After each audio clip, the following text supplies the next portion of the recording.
My name is Audrey Mitchell, and at 28 years old, I made the biggest purchase of my life without telling a soul in my family. As a successful marketing executive, I finally had the means to break away from my overprotective parents. What I never expected was walking into my newly purchased Craftsman home to find my entire family hosting a party there, in a house they had no idea I now owned. Before I tell you how I discovered my family's secret party in my new house, let me know where you're watching from. Hit that like and subscribe button as I reveal how one phone call changed everything. Growing up with Jennifer and Paul Mitchell as parents meant living with a detailed rulebook. My mother tracked my whereabouts with an intensity that would impress the FBI, while my father questioned every decision I made as if I were perpetually 5 years old. I love them dearly, but their helicopter parenting style suffocated any chance of genuine independence. I remember when I was 16 and wanted to attend a school dance. Most parents would simply set a curfew and remind their kid to be safe. Not mine. Mom insisted on chaperoning, while Dad interviewed my date like he was screening a potential terrorist. The poor boy never asked me out again. By senior year, I was the only one in my friend group who still had a tracking app on her phone and mandatory hourly check-ins. College in Seattle was my first taste of freedom, though even then, the daily calls continued. I strategically chose a university 3 time zones away from our hometown of Bristol, Connecticut. The distance helped, but their grip remained tight through technology. I learned to send preemptive texts before they could ask and made sure my social media portrayed the perfect, safe daughter they expected me to be. After graduation, I landed an entry-level position at a digital marketing firm in Seattle. Over the next 6 years, I climbed the corporate ladder with determination born from years of trying to prove myself. By 28, I had become the youngest executive at the company, with a salary that finally matched my ambitions. Financial independence was the final piece I needed to truly break away from my parents' control. No more "we're helping with rent, so we should have a say in where you live" conversations. No more "we're concerned about your spending habits" lectures when I bought myself something nice. The housing market in Seattle was brutal, but I had been saving diligently. My plan was to buy a modest condo in the city, until I saw the listing pop up on my real estate app one Tuesday morning. A beautiful blue Craftsman house in Bristol had just hit the market. The weathered exterior, wraparound porch, and bay windows instantly captivated me. The virtual tour revealed gleaming hardwood floors, a large kitchen with vintage charm, and built-in bookshelves that seemed designed for my collection. At $375,000, it was half the price of anything comparable in Seattle. I called the listing agent, Natalie Harris, immediately. "The sellers are motivated," she explained. "The owner passed away last year, and his son Graham just wants a quick sale. He's already moved everything out." "I'd like to make an offer," I said, surprising even myself with my decisiveness. "Don't you want to see it in person first?" Natalie asked, clearly taken aback. "I grew up in Bristol. I know the neighborhood well," I replied, though I didn't mention that my parents still lived just 3 miles away. As I hung up the phone, the weight of my decision hit me. Should I tell my parents? They would inevitably have opinions, lots of them. Mom would worry about me moving back without a job lined up. Dad would insist on inspecting every inch of the house himself and would probably try to talk me out of it, calling it impulsive and irresponsible. For once in my life, I wanted to make a major decision without their input, without their concerns dampening my excitement. This would be my house, bought with my money, chosen by me alone. The perfect symbol of my independence. The remote closing process was surprisingly smooth. Natalie was efficient, the home inspection revealed only minor issues, and my mortgage application sailed through approval thanks to my excellent credit and substantial down payment. 6 weeks after seeing the listing, I officially became a homeowner. Throughout the process, I maintained the fiction with my parents that everything in Seattle was business as usual. Our weekly video calls continued, with me strategically positioning my laptop to show the same corner of my apartment each time. I mentioned a business trip to New York coming up, setting the stage for my secret return to Bristol. "That's wonderful, honey," Mom had said. Will you have time to visit us? Probably not this trip, I replied, feeling a twinge of guilt. It's going to be non-stop meetings. In truth, I had taken 2 weeks off work to get settled in my new house. I had arranged for a moving company to ship the essentials from my Seattle apartment while I stayed in a hotel during the closing process. The plan was perfect: arrive in Bristol, get the keys, move in, and then invite my parents over to surprise them with my big news. Looking back, I should have known that nothing involving my family could ever go according to plan. Landing at Bradley International Airport felt surreal. 5 years had passed since my last visit home, with my parents preferring to visit me in Seattle rather than have me waste money on flights back east. The familiar Connecticut spring air hit me as I exited the terminal, a mix of blooming dogwoods and that inexplicable scent of home that never quite leaves you. I rented a car and drove through Bristol with a strange combination of nostalgia and unfamiliarity. The town had changed in subtle ways: new storefronts on Main Street, the old movie theater now converted to a craft brewery, a roundabout where the troublesome four-way stop used to be. Yet the essence remained unchanged: the green town square, the church steeples punctuating the skyline, the row of colonial houses leading up to the neighborhood where I'd spent my childhood. And now, the neighborhood where I would begin my adult life. Natalie met me at the house, her red blazer bright against the blue exterior. "Audrey. So wonderful to finally meet you in person," she said, extending her hand. "Ready to see your new home with your own eyes?" The key felt substantial in my palm. Brass and weighty, like the decision that brought me here. As the front door swung open, I caught my breath. The empty rooms were flooded with afternoon light, highlighting the craftsmanship of the century-old woodwork. The virtual tour hadn't captured the way the light played across the hardwood floors or the perfect acoustic of the high-ceilinged living room. The previous owner, Mr. Spencer, took immaculate care of this place, Natalie explained as we walked through. He lived here for over 40 years. I ran my hand along the kitchen countertop, already envisioning where my coffee maker would sit, which cabinet would hold my favorite mugs. The water pressure is excellent, all the appliances were updated within the last 5 years, and the roof was replaced just before Mr. Spencer passed away, Natalie continued, flipping through her folder of information. After signing the final paperwork and receiving 2 sets of keys, I was officially home. Natalie left with a warm handshake and a folder containing all the important information about the house, warranty documents, inspection reports, and a list of local contractors. That first evening alone in my new house was magical. I ordered pizza from Sal's, still the best in town, and sat cross-legged on the living room floor, making lists of furniture to buy and projects to tackle. The emptiness around me felt like possibility rather than absence. For the first time, I had a space that was entirely mine, free from parental opinions or roommate compromises. The next morning, I ventured out to introduce myself to the neighbors. Mrs. Thompson, an elderly woman who lived in the pale yellow house next door, was watering her impressive collection of hydrangeas when I approached. "Hello. I'm Audrey Mitchell, I just bought the Spencer house," I said, extending my hand. Mrs. Thompson looked at me with such surprise that I wondered if I had something on my face. "Mitchell? As in Paul and Jennifer Mitchell's daughter?" "Yes, that's right," I replied, taken aback. "Do you know my parents?" She set down her watering can slowly. "Of course I do, dear.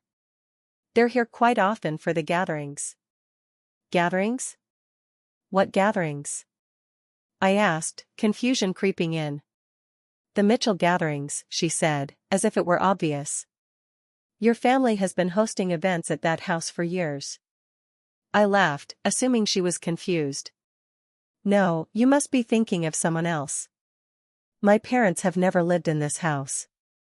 I just bought it from Graham Spencer." Mrs. Thompson gave me a strange look but didn't press the issue. "Well, it's nice to meet you, Audrey. Welcome to the neighborhood." Similar interactions followed with other neighbors, initial surprise at my last name, followed by cryptic comments about the Mitchells and the gatherings. Each time, I corrected them and moved on, chalking it up to small-town confusion or senior moments. That evening, I called my parents to check in, maintaining my hotel cover story. "How's New York, sweetheart?" Mom asked, her voice tinny through the speakerphone. "Busy but good," I lied, looking around at the empty living room. "How are things at home?" "Same as always," Dad chimed in. "Your mother's garden club is hosting their annual fundraiser this weekend, so the house is full of flower arrangements." We chatted for a few more minutes before ending the call. I felt a pang of guilt about the deception but reminded myself it would all be worth it when I revealed my surprise. As the days passed, I settled into a routine. Mornings were spent unpacking the boxes that had arrived from Seattle and afternoons were dedicated to shopping for essential furniture, a bed, a couch, a dining table. I'd chosen pieces that reflected my style rather than the traditional decor my mother would have selected, another small act of independence. Yet something felt off about the house. I'd find glasses in the kitchen cabinet that I hadn't unpacked yet. The hardwood floor in the living room had fresh marks as if furniture had been recently moved. Once, I could have sworn I smelled cigarette smoke in the sunroom, though I'd never been a smoker. I dismissed these observations, attributing them to the normal quirks of an old house and the disorientation of moving. Looking back, I should have connected the dots sooner. But I was too enamored with my new beginning to see what was right in front of me. Exactly 1 week after moving in, I drove to the grocery store to stock my new refrigerator. It was a beautiful Saturday afternoon, the kind that brings everyone outdoors after a long New England winter.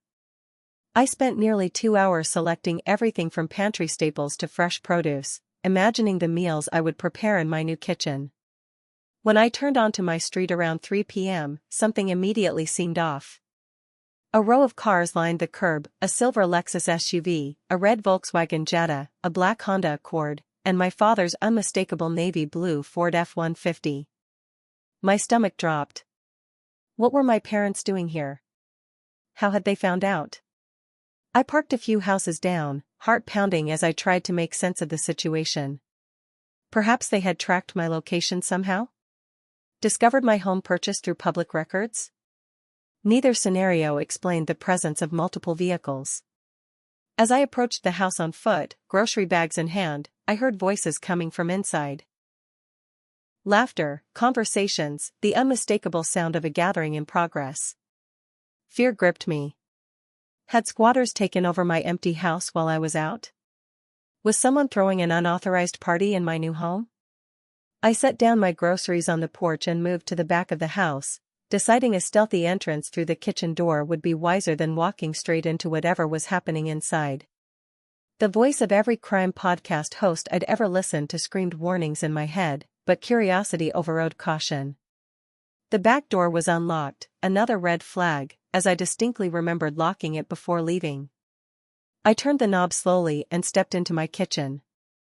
The counter was covered with platters of food, deviled eggs, a cheese board, my mother's famous 7-layer dip, and a half-carved ham. A bottle of champagne sat in an ice bucket beside a stack of plastic cups. Following the sound of voices, I moved cautiously toward the living room, where I froze in the doorway, unable to process the scene before me. My parents stood by the fireplace, champagne glasses in hand. Aunt Lauren and Uncle Derek sat on a couch that hadn't been there this morning. My cousins Jessica and Tyler were arranging wrapped gifts on a table by the window. Balloons decorated the corners of the room, and a banner reading "Happy Anniversary, Paul and Jennifer" hung across the mantel. For several seconds, nobody noticed me. I stood paralyzed, watching my family move comfortably through what they clearly considered a familiar space. Then my mother turned, saw me, and dropped her champagne glass.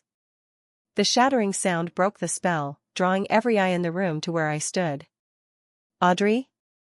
Mom gasped, her face draining of color. "What are you doing here?" "I think that's my question," I replied, my voice unnaturally calm despite the chaos in my mind. "This is my house." "What are all of you doing here?" The room fell silent, expressions of shock mirrored on every face. My father recovered first, setting down his drink and approaching me with the careful demeanor he used when trying to defuse a situation. "Honey, what do you mean your house?" he asked. "This is Graham Spencer's place." We've been renting it from him for family gatherings for years. I leaned against the doorframe for support. No, Dad. I bought this house. From Graham Spencer. Last month. I own it now. The confusion in the room was palpable. My cousins exchanged glances, Aunt Lauren covered her mouth with her hand, and Uncle Derek suddenly became very interested in his shoes. That's impossible, Mom said, shaking her head. Graham would have told us if he was selling. We have an arrangement. Well, he didn't, I replied, pulling the house keys from my pocket as evidence. I closed on this house last week. I've been living here since Monday. In New York on business? Dad said, the pieces falling into place. You lied to us? I wanted to surprise you, I said weakly, the irony of the situation not lost on me. Clearly, I'm the one who got surprised instead. The initial shock gave way to confused questions firing from all directions. How could Graham sell without telling us? Have you been staying here alone? Why wouldn't you tell us you were moving back to Bristol?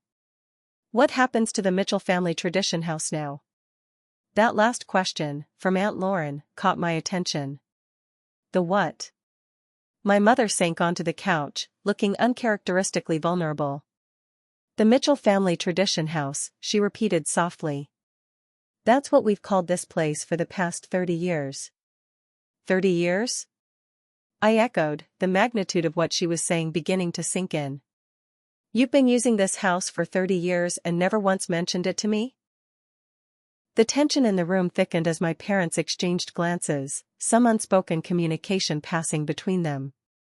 My mother looked as if she might cry, while my father's expression hardened into the defensive stance I knew all too well from our arguments during my teenage years.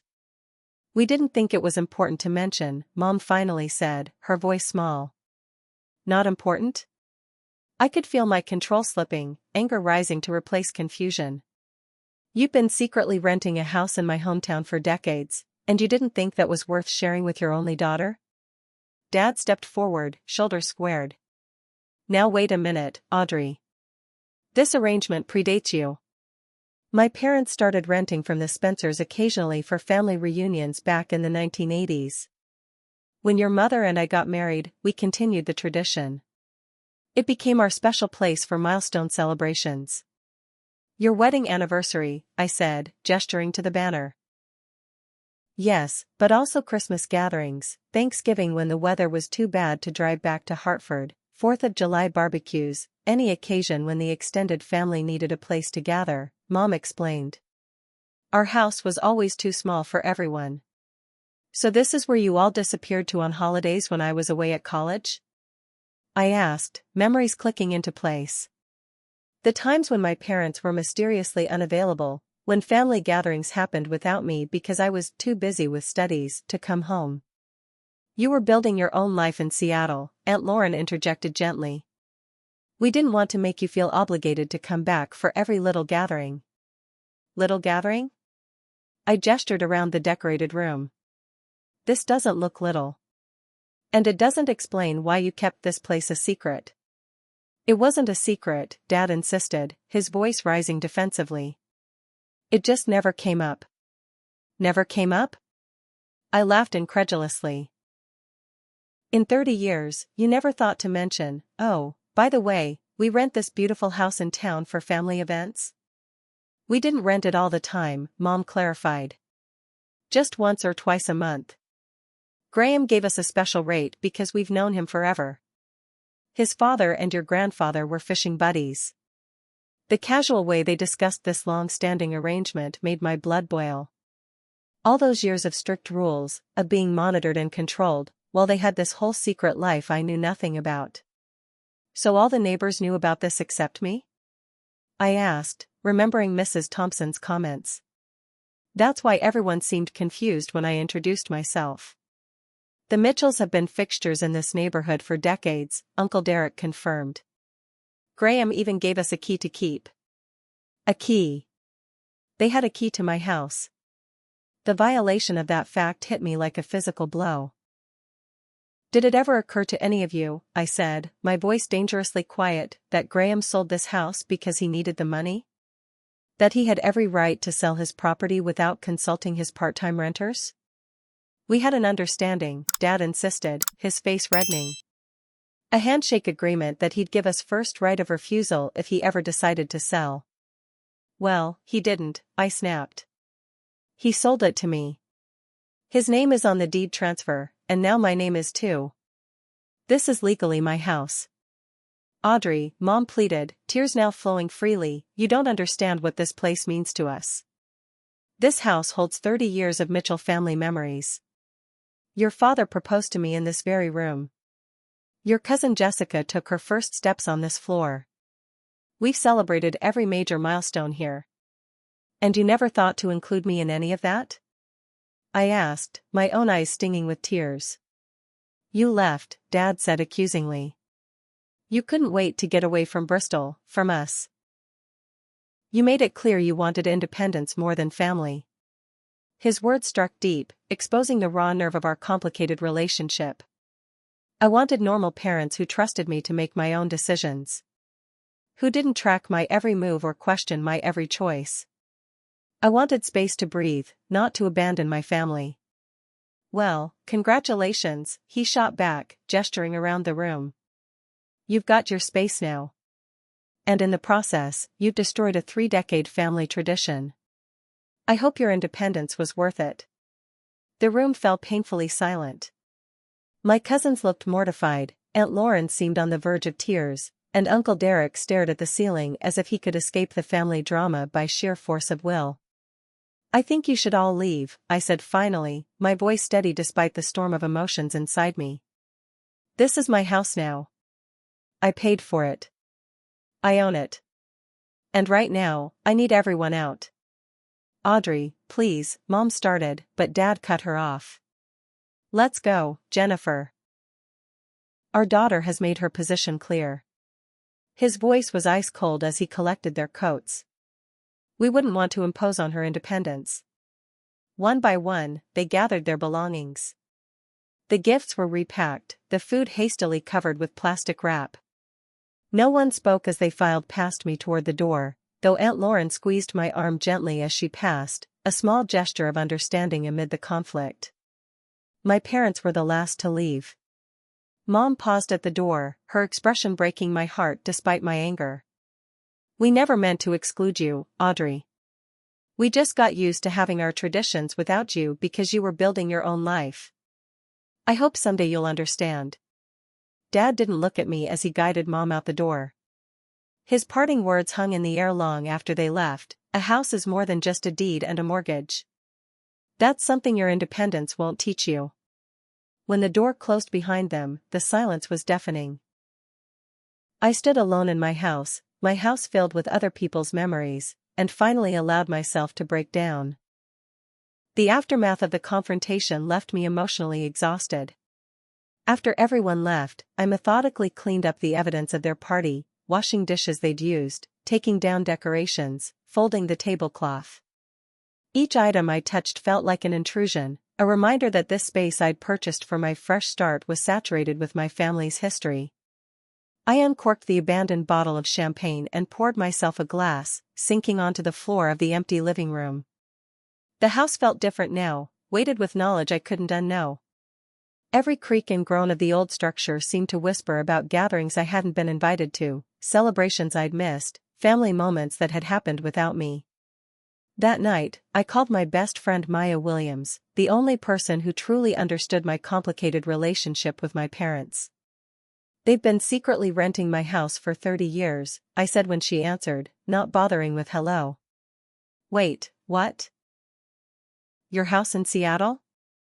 Maya asked, confused. No, the house I just bought in Bristol. Turns out my family has been using it for parties and gatherings for 3 decades, and no one ever bothered to mention it to me.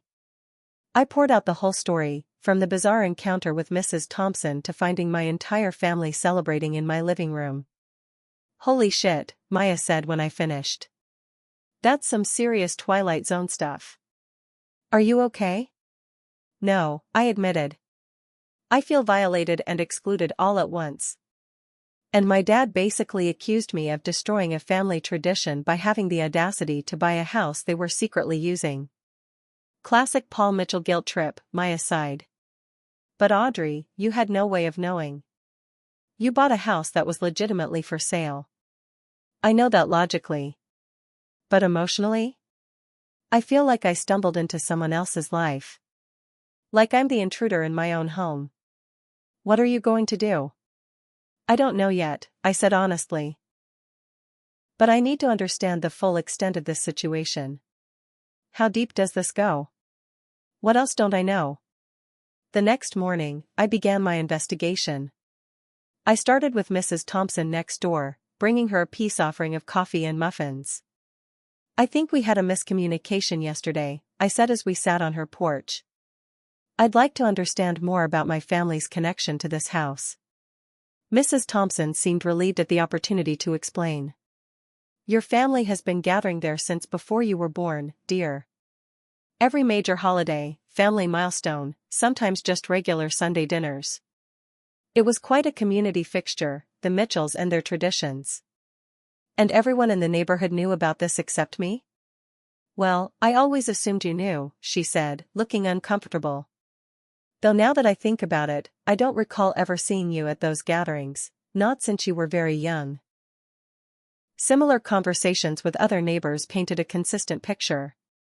The Mitchell family events were well known in the neighborhood, the annual 4th of July barbecue that everyone on the block was invited to, the Christmas caroling that began and ended at the Mitchell house, the Easter egg hunts for the neighborhood children. All these traditions, all these connections, and I had been completely unaware. My next step was contacting Graham Spencer. I found his number in the closing paperwork and called him directly, hoping for answers. Ms. Mitchell, he greeted me, sounding surprised. Is everything all right with the house? The house is fine, Mr. Spencer, I assured him. But I discovered something unexpected. My family has apparently been renting the house from you for events for many years. A heavy silence fell before Graham responded. Ah, I see they found out. I was afraid this might happen.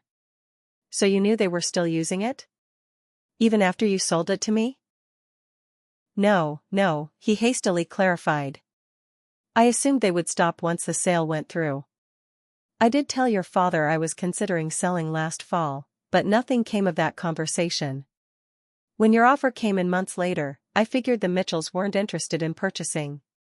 My father knew the house might be for sale? This new information stung. I mentioned it casually, Graham said. Paul indicated they couldn't afford to buy it outright but hoped to continue the rental arrangement with any new owner. When you made an offer with the Mitchell surname, I assumed it was connected, that perhaps they'd asked you to purchase it on the family's behalf. That's not what happened, I said flatly. I had no idea about any rental arrangement or family tradition connected to this house. Graham sighed heavily. I'm sorry for the confusion, Ms. Mitchell.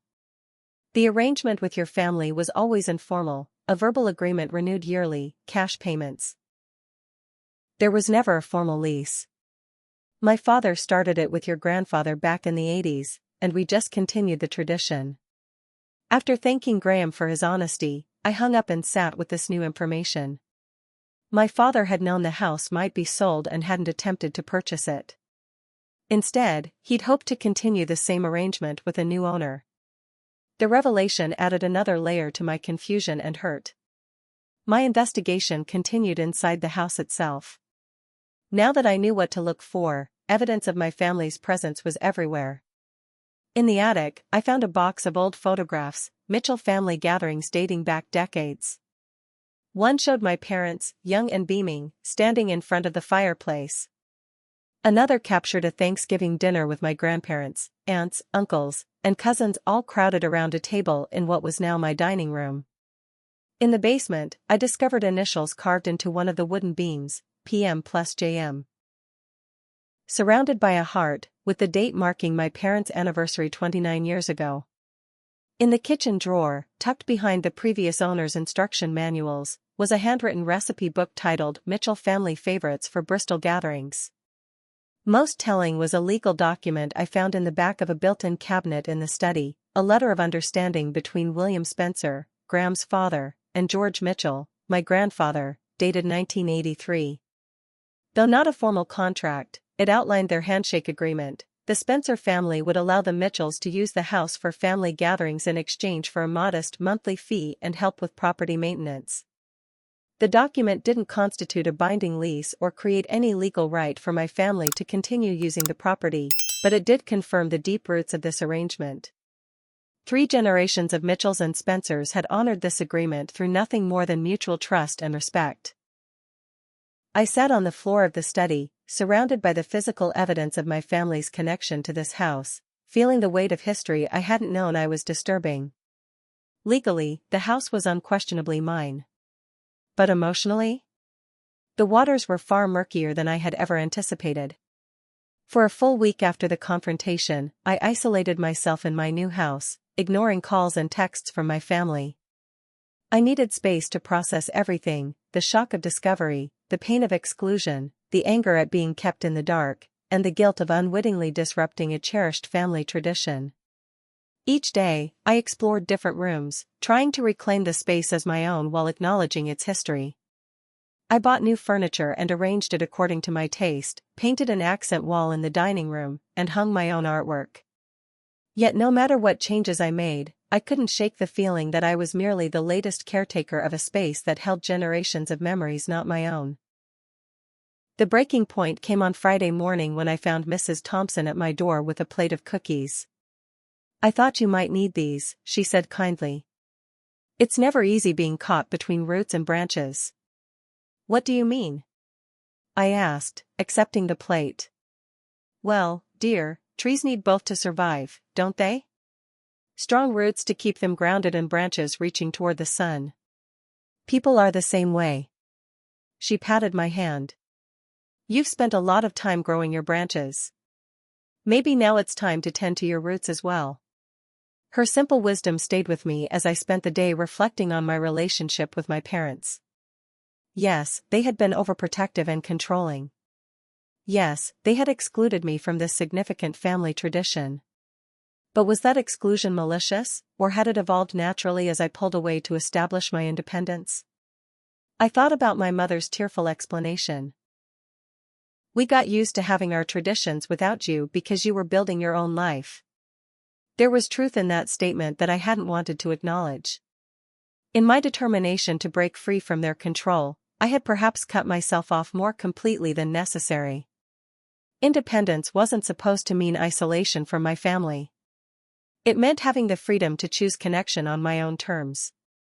By evening, I had formulated a plan that honored both my need for autonomy and my family's deep connection to this house. I spent hours drafting a proposal, revising the wording to establish clear boundaries while extending an olive branch. When I was satisfied with the document, I picked up my phone and dialed my parents' number. My mother answered on the second ring, her voice cautious. "Audrey?" "Hi, Mom," I said, suddenly nervous. "Is Dad there too? I'd like to talk to both of you." I heard shuffling as she put the phone on speaker. "We're both here," she said. "Are you all right?" "We've been worried." "I'm fine," I assured them. "I've had a lot to process this week. But I'd like to talk to you both in person. Can you come over to the house tomorrow evening for dinner? Around 6? The silence that followed conveyed their surprise. Finally, Dad spoke, his voice gruff with emotion. "We'll be there." "Good," I said. "And Mom, Dad? I'm sorry about how everything happened.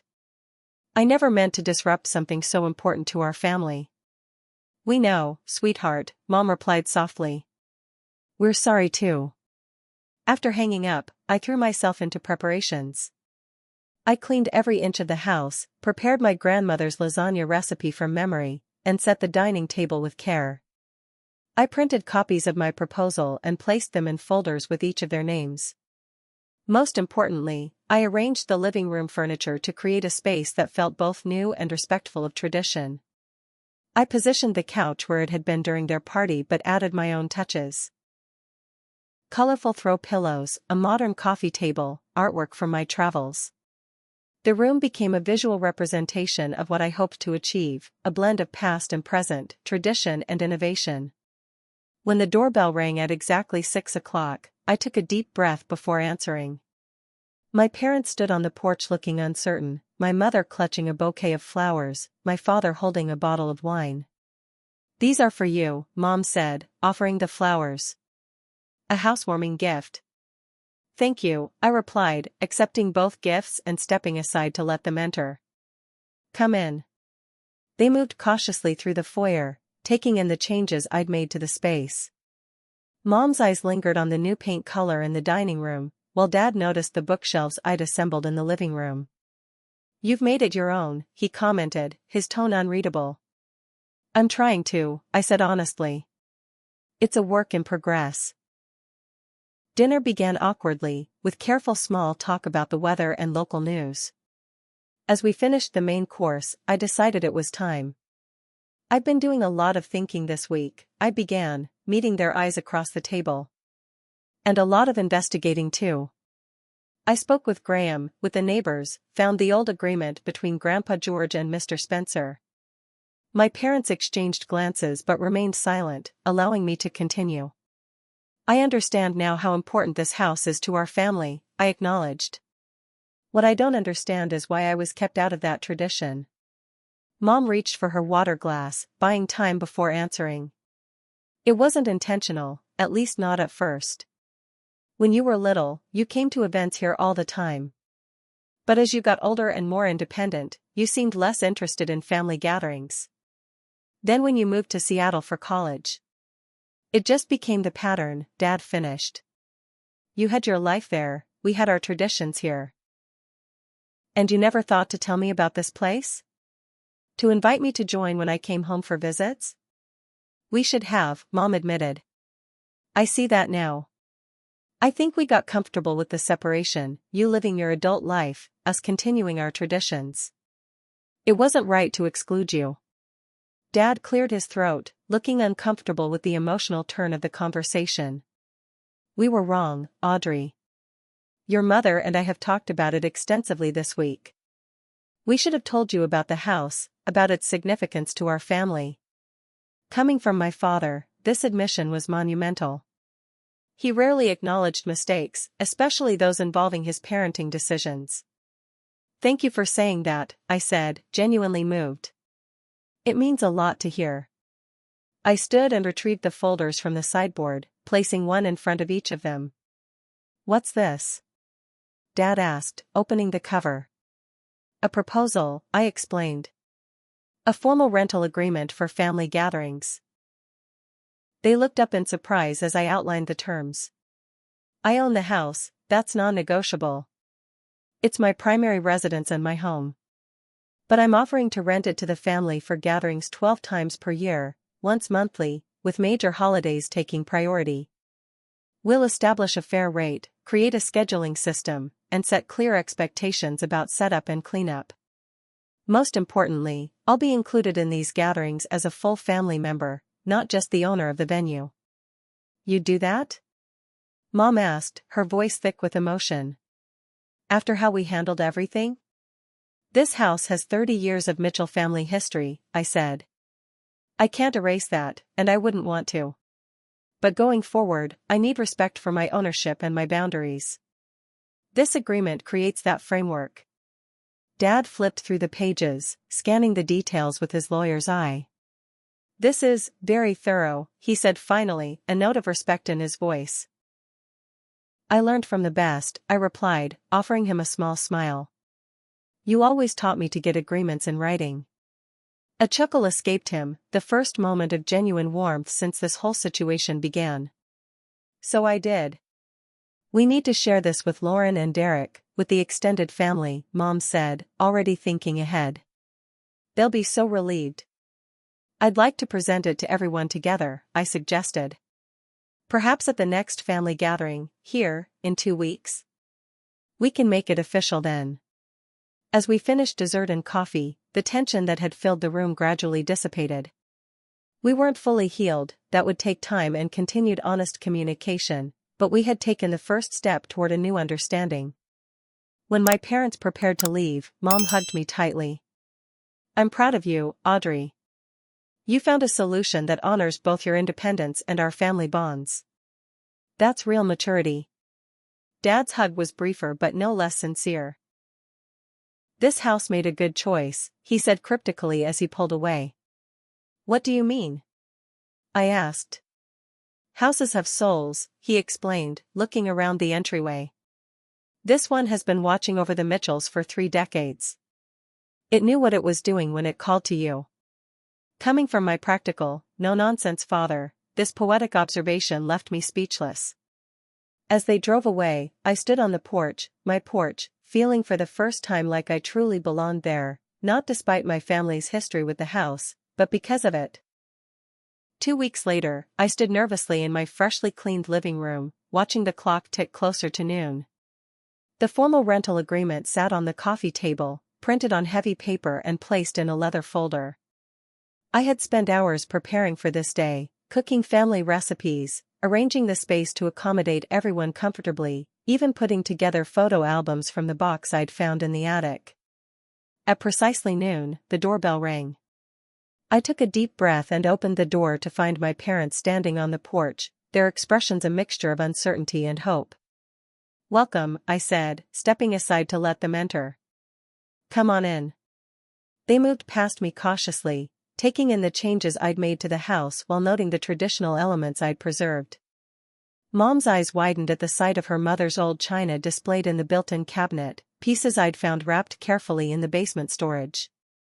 "You unpacked Grandma's dishes," she said softly.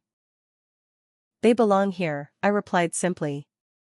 Over the next 15 minutes, the rest of the family arrived, Aunt Lauren and Uncle Derek, my cousins Jessica and Tyler with their spouses, even my grandmother Evelyn who rarely left her retirement community these days.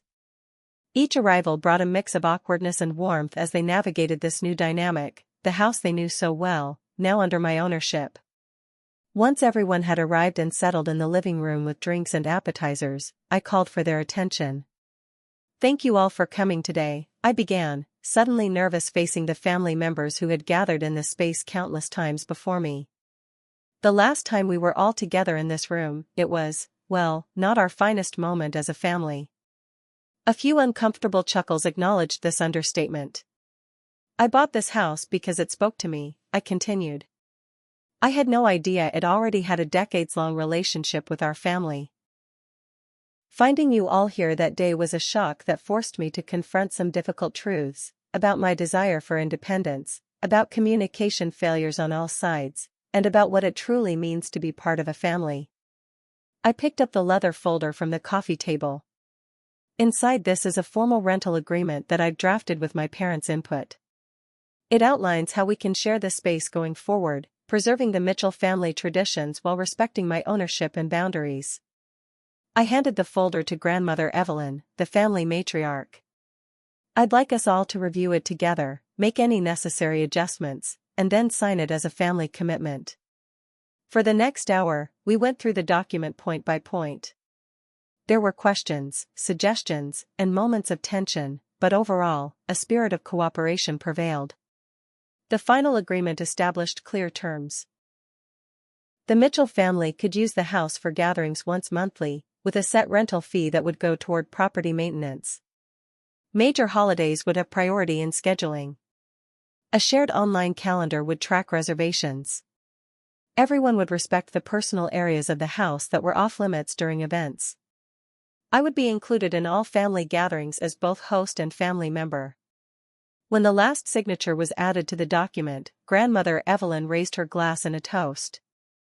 "To new traditions built on old foundations," she said, her voice strong despite her 92 years.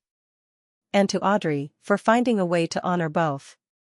As glasses clinked around the room, the tension that had hung over our family for weeks finally dissipated. Conversation flowed more naturally, laughter returned, and the house seemed to exhale with relief. After lunch, my father pulled me aside into the study, closing the door for privacy. "I owe you an apology, Audrey," he said, the words clearly difficult for him. "Not just for keeping this house a secret from you, but for something deeper. I waited, giving him space to continue. I've spent so many years trying to protect you that I failed to see you growing into a capable, independent woman. He ran his hand along the bookshelf, not meeting my eyes. When you moved to Seattle, your mother and I felt like we'd failed somehow, that you needed to get 3,000 miles away to become your own person. Dad, I began, but he held up a hand.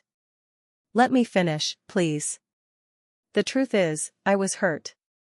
And instead of examining that hurt, I let it create distance between us. I convinced myself that you chose independence over family, when really, you were just trying to find a healthy balance that I never allowed when you lived under our roof. His admission stunned me. My father, who never acknowledged emotional vulnerability, was laying his feelings bare. I didn't move away to reject you and Mom, I said gently. I moved to discover who I could be without your protection. I needed that space to grow. I understand that now, he nodded. And I'm proud of the woman you've become. The way you handled this situation, with maturity and compassion, finding a solution that works for everyone, shows me that we must have done something right along the way.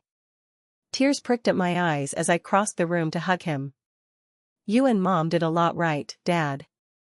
I just needed the chance to make my own decisions, and my own mistakes. When we rejoined the gathering, the atmosphere had transformed. What had begun as a formal family meeting had evolved into a genuine celebration. Tyler was showing everyone photos of his new baby on his phone, Jessica and Mom were deep in conversation about gardening plans for the backyard, and Uncle Derek was regaling grandmother Evelyn with stories from his recent fishing trip. This was what had been missing from my homecoming, the sense of belonging, of being connected to something larger than myself. Independence didn't have to mean isolation. Boundaries didn't have to mean barriers. As the afternoon wound down and family members began to depart, each goodbye felt different from the tense exit of our last gathering. There were warm hugs, plans for the next month's event, and genuine expressions of gratitude for the compromise we'd reached. My mother was the last to leave, lingering in the foyer while Dad warmed up the car. You know, she said, looking around thoughtfully, this house has always had a way of bringing people together. Even when they're at odds, it finds a way to heal the rifts. Maybe that's why it called to me, I replied, remembering Dad's similar sentiment. Mom smiled, touching my cheek gently. Or maybe it knew you were exactly what our family needed, someone brave enough to break patterns and create new ones. After closing the door behind her, I wandered through the now quiet rooms, seeing them with new eyes. The house no longer felt divided between my ownership and my family's history. It had become something new, a space that honored the past while embracing the future, just like the agreement we'd signed today. I settled onto the window seat in the living room, watching the sunset paint the walls gold. In seeking independence, I had accidentally found my way back to my roots. In asserting boundaries, I had created space for deeper connection. Houses become homes through the relationships they witness, not the names on ownership papers. My father had been right about that. What he hadn't realized, what perhaps none of us had, was that sometimes the most meaningful traditions are the ones we consciously choose to continue, rather than those we inherit without question. As I sat there in the growing dusk, I felt truly at home for the first time since moving in. This house wasn't just mine now. It was ours, in the healthiest sense of that word. And in finding that balance, I had discovered a form of independence far more valuable than the isolation I had once mistaken it for.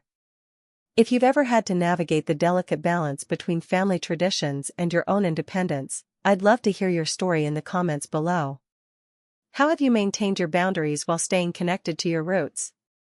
Has a physical space ever played a significant role in your family dynamics? Share your experiences, hit that like button if this resonated with you, and subscribe for more stories about navigating the complex terrain of adult family relationships. Thank you for joining me on this journey, and remember, sometimes the most meaningful traditions are the ones we consciously choose to continue.